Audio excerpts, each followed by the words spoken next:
Pasižiūrime darbo klausimą. Čia tiems, kas galvojate apie darbo keitimą. Vat turit kažkokį tai darbą, jums liktai ir yra tas darbas, bet netenkina ir norėtumėt jį keisti. Pasižiūrim, kas būtų, jeigu jūs sėdėtumėt ir toliau šitam darbe ir kas būtų, jeigu jūs išeitumėt į naują darbą. Pirmiausia, žiūrime, kaip jūs emociškai jaustumėtės, jeigu jūs liekate prie to pačio darbo, kuriame esate dabar, ir kaip jūs jaustumėtės finansiškai, jeigu pasiliekate šitame darbe. Ir jeigu jūs išeinate į naują darbą, kaip emociškai jaustumėtės naujam darbe ir kaip būtų jums su finansais naujam darbe. Pirmiausia, žiūrime pasilikę, jeigu sename darbe pasiliekate, kaip jūs jaučiatės, kokios jūsų emocijos.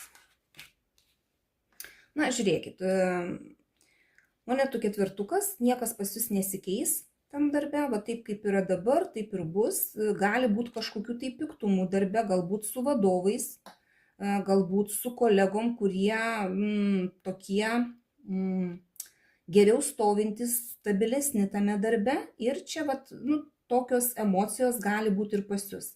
Kaip ir stabilu, bet jokio pokyčio, jokio progreso kaip ir nėra. Viskas taip pat. Kaip su finansais?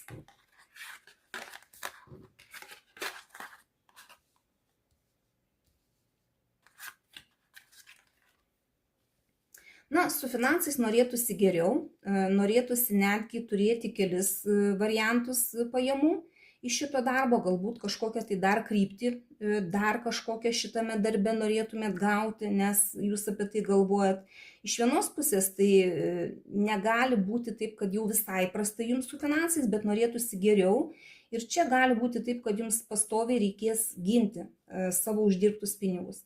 Vat jūs darot, ateina laikas gauti tuos pinigus, jums reikia kovoti, kad jums tuos pinigus sumokėtų, kad jūs juos gautumėt, jūs nesijaučiat čia saugiai, tame darbe kažkaip tai.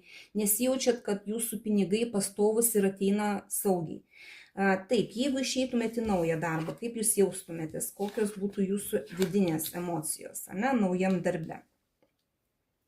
Na, saiko arkanas iš tikrųjų tai irgi saikingai, kažkokios tai baimės būtų iš pat pradžių ir turėtumėte daug dirbti ir tas darbas būtų toksai, rutininis. Čia irgi nebūtų tokio darbo, kur yra kūrybos daug, kur reikia kažkaip tai kūrybingai elgtis, vieną dieną vienaip darot, kitą dieną kitaip. Čia toksai monotoniškas darbas ir jūs taip ir jaustumėtės. Pagal saiką iš tikrųjų viskas lygų ramu, jokių amerikietiškų kalnelių, viskas taip. Kaip su finansais būtų šitam naujam darbe? Na, čia būtų kažkokios tai galimybės kaip ir naujos ir pokytis kažkoks tai būtų finansinis. Tas pokytis, taip kaip dabar yra, čia kaip ir lygų ramu, o šičia būtų kažkokie pokyčiai. Pasikeistų kažkas tai, nebūtų taip kaip dabar yra, bet čia nėra pinigų kortos. Du vyresnieji arkanai, kurie rodo pokytį. Tiek likimo ratas rodo, kad keistusi kažkas, kad nebūtų taip kaip dabar yra. Tiek mirties arkanas rodo, kad jau tai, kas atgyveno jūsų gyvenimą, tai, kas nebeduoda nei džiaugsmo, nei pelno galbūt, pasikeistų. Pasižiūrim, į kurią pusę čia pasikeistų. Bet mirties arkanas rodo, likimo ratas rodo, kad bus pokytis. Mirties arkanas rodo tai, kad keisis kažkas tai, kas jau nebeduoda jums džiaugsmo. Ir į kurią čia pusę keisis, pasižiūrim. Lazdų karalius. Jūs turėsite galimybę užsidirbti daugiau, negu kad dabar užsidirbate. Naujam darbe. Jeigu pakeisite tą darbą, jeigu išeisite į kažką tai naujo, jūs turėsite galimybės, turėsite energijos ir kažkoks tai pokytis pasidarys.